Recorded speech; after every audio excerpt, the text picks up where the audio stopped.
I still remember the way it started, loud, sharp, and meant for everyone around to hear. I don't know how you two managed to sneak up here, but this ends now. Her voice sliced through the hum of the first-class cabin. The flight attendant stood there, arms folded, eyes darting between me and my sister like we were stray cats that had wandered in. She glanced at our seats, then at the other passengers, clearly playing to her audience. These seats are for paying passengers, not charity cases. I was halfway through a book. My sister Lila was sipping orange juice. We froze for a beat, just long enough to let the weight of her words sink in. People turned to look, some curious, some uncomfortable. She pointed toward the back of the plane with this slow, exaggerated sweep, like she was shooing us to the cheap seats. I pulled my boarding pass from my bag. "Ma'am, here's my ticket. Seat 2A. She snatched it from my hand, stared at it like she was analyzing counterfeit cash, then smirked. "This has to be fake. No way you can afford first class. Probably printed it at home." She tossed it back at me like it was trash. Beside me, Lila's hand slid into her pocket, pulling out her phone. "Excuse me, what's your name?" she asked, calm but firm. "Put that away," the woman snapped. "No filming on my aircraft." But Lila was already live on TikTok. Viewer count 237, 547, climbing fast. She angled her phone just enough to catch the woman's face, her badge and my ticket in the same frame. The flight attendant pressed the call button. "Janet, I need you in first class immediately. We have a situation." A few minutes later, in comes a gate supervisor, 50s sour expression, like she'd been annoyed before she even walked in. She didn't ask for our tickets, didn't check the system, just gave us that slow once-over. "Girls, you need to move to your assigned seats. We're holding up departure."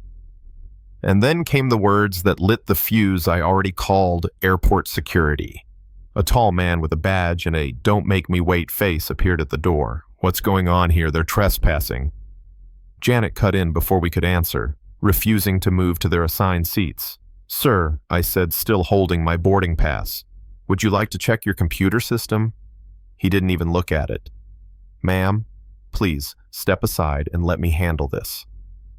When I reached for my ID, a few things spilled out of my purse: a platinum Amex, some business cards with my family's company logo, and Hermes bag with my initials in gold.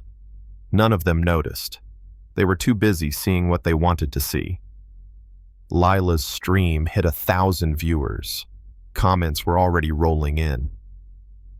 "This is disgusting. Flying while black," someone tagged the news. More security showed up.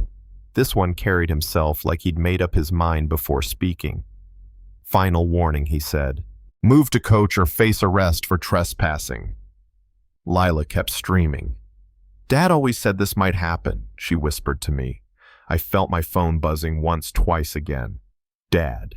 I declined it. Then again. I declined it. By the fourth call, I looked at the officer. "Sir, if I answer this, it might clear things up." "Make it quick," he said. I tapped accept. "Hi, Dad." His voice filled the cabin and Lila's stream. "Are you okay, sweetheart? This is Dr. Malcolm Reed, CEO of Reed Aerospace Solutions." You could feel the air shift. The officer's grip loosened. Janet's expression cracked. Even the flight attendant took a step back, eyes darting like she was suddenly aware she'd stepped into something much bigger.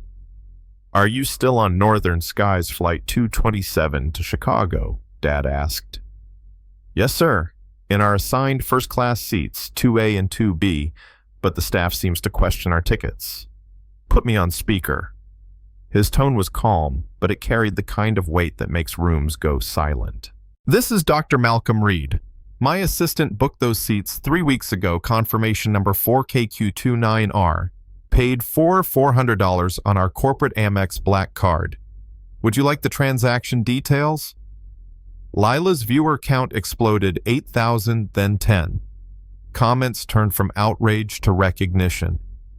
"Holy hell, Reed Aerospace. They service half the country's fleet. This airline just signed its own death sentence. Dad's voice was steady, methodical. Janet, I assume you're the supervisor. My company maintains 72% of your operational fleet. Annual contracts totaling $340 million plus specialized avionics and compliance work, bringing the total to $865 million. Losing us would be catastrophic. Passengers started whispering. Some were Googling his name. Others were filming openly now. Oh, and I serve on the FAA's Safety Advisory Board, he added. I chair the International Maintenance Standards Committee. Next week, I testify before Congress on airline accountability. One by one, the uniforms backed off. The radio on the officer's belt crackled with an urgent voice. Abort. Do not engage further. This is now a corporate matter. From seat 1A, an elderly woman stood. For the record, she said loud enough for the stream, these young women showed valid first-class tickets. They've been polite and respectful. The discrimination here is blatant. Another passenger, a business consultant, chimed in. I recorded the whole thing. The bias was obvious from the first words out of your crew's mouth. The airline's CEO called minutes later. Her voice came over speaker. Dr. Reed, I'm calling to personally apologize for the treatment your daughters received. Immediate actions are being taken.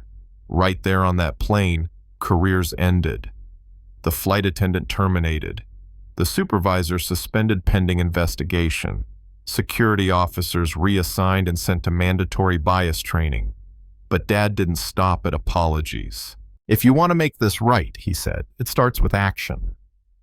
By the time the call ended, they'd agreed to launch a dignity assurance app for instant bias reporting mandate, monthly training for all staff, establish a $5 million diversity scholarship fund, create an independent oversight committee, and implement real-time bias monitoring across the entire fleet.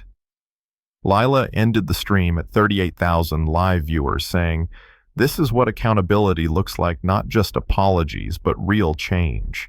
We finished that flight in our seats, and watched the same crew who dismissed us now scrambling to serve us with forced politeness. But the victory wasn't the warm nuts and sparkling water. It was the shift in the air. The knowledge that something ugly had been dragged into the light and couldn't be shoved back in. 6 months later, those reforms weren't just words. The app had processed over 12,000 reports. Hundreds of staff had been retrained or removed. Other airlines had copied the system, and Congress had passed the Federal Aviation Anti-Discrimination Act with our testimony on record. I think about that day a lot. Not because of the embarrassment, but because of what it proved, that sometimes you don't have to shout to make the world listen. You just have to keep the camera rolling. Keep your dignity and know exactly who to call when the time comes. And now I want to hear from you. If you were sitting in that cabin watching 2 kids get treated like they didn't belong, would you have spoken up? Or would you have stayed quiet and hoped someone else would tell me in the comments, because that's where the real conversation starts?